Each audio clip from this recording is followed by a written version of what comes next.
Thank you for joining us today. We are here to talk about the release of a special investigation related to Conesville. It's a little town of about 350 people in Muscatine County. And unfortunately, what we have seen across the state of Iowa far too commonly happened in Conesville. A city clerk who had the keys to the kingdom made off with taxpayer money.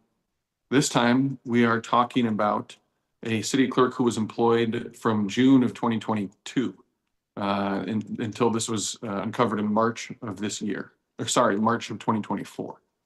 It was roughly $127,000 in improper disbursements, plus uncollected and undeposited utility payments and unsupported disbursements. Most of that, about $47,000, was improper payroll and reimbursements for the city clerk, Yamira Martinez. $12,000 of it was improper purchases using the city's debit card. There was $700 of improper disbursements to other vendors from the checking account. $4,500 of late fees because she was not keeping up on IRS payments, and $612 in IPERS late fees and interest there. Ms. Martinez was interviewed about this. She stated that the 24 checks that were unauthorized payroll and were made to appear like payroll checks, she admitted were unauthorized. She also stated that the checks were for her kids. When she was asked about personal Amazon purchases, she stated that that was her fault. As I said, she also did not make timely payments to the IRS on behalf of the city, so there are late fees for that. And then she adjusted utility accounts for city residents to make it look as though they had paid their bills and paid them on time. A lot of that utility account work is something that we have no one would have any capacity to determine its validity. We don't know if someone paid their bill and it went into her pocket with cash or if it was uncollected.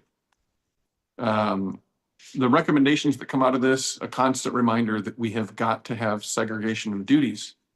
We need to make sure that it isn't one person who has the keys to the kingdom. We also need to make sure that we've got good oversight, right? We need to make sure that our city and our county officials, all of our elected officials, are always saying, show us the bank accounts. We want to see what's going on. We want to know what's happening. And we know that sometimes that can undermine the feeling of trust, but at the end of the day, it helps us lead others not into temptation. It helps them steer clear of doing this kind of thing and making off with taxpayer dollars. So again, to summarize, the former city clerk of Conesville in Muscatine County, a city of about 350 people, misspent about $127,000. And nearly $50,000 of that, the biggest chunk, was in unauthorized payroll and benefits to herself. Happy to answer any questions. How did you find out about this, and what consequences will she face? Sure. City officials brought this to our attention, made the request for the special investigation. We appreciate also the work of the Muscatine County Sheriff's Office. They called them in first. Sheriff's Office said, we think this needs to be a matter for the auditor's office. And so that request was made for our office to do a special investigation. The consequences that she will face will be up to law enforcement.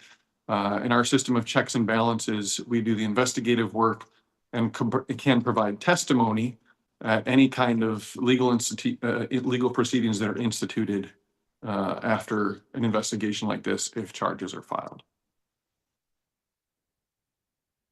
We do not make recommendations, though, to law enforcement as to whether they should file charges, and if they do, what kind they should be filing. Those decisions are theirs and theirs alone.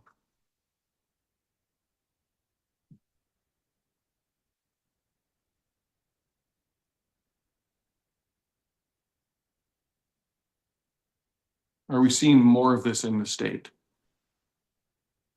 We are seeing more of this in the state.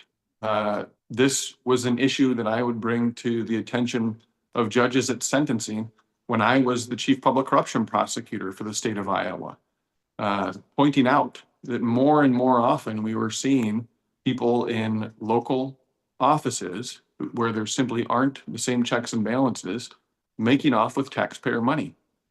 This is one of the reasons that I have consistently called for the legislature to make large-scale theft of taxpayer funds a mandatory prison sentence. It doesn't mean that we lock people up and throw away the key, but we shouldn't be giving them probation when they are stealing tens of thousands of dollars from taxpayers. If we did that, if we made that a mandatory prison sentence, it would send a message across the state of Iowa that this kind of crime is taken seriously and that it will have consequences, and that would help stop some people from doing it.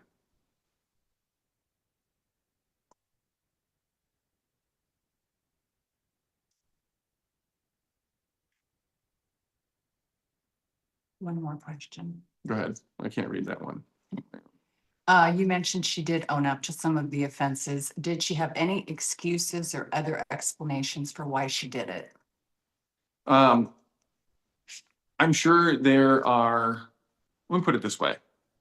In any case, you always have people who are misspending money who have a variety of reasons for doing it. They justify it to themselves doing with those mindsets. They minimize what it is, they rationalize why they've done it mostly, and try to explain it to themselves in a way that makes them feel like it's not such a bad thing that they're doing. These kinds of answers that she provided that I've already mentioned, this was for my kids, admitting that part of it was her fault. That piece of it is refreshingly honest, I would say. But that honesty is too late considering what taxpayers in Conesville are now missing.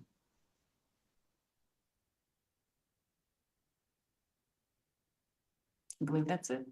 All righty. Thank you all. Let us know if you have any follow-up.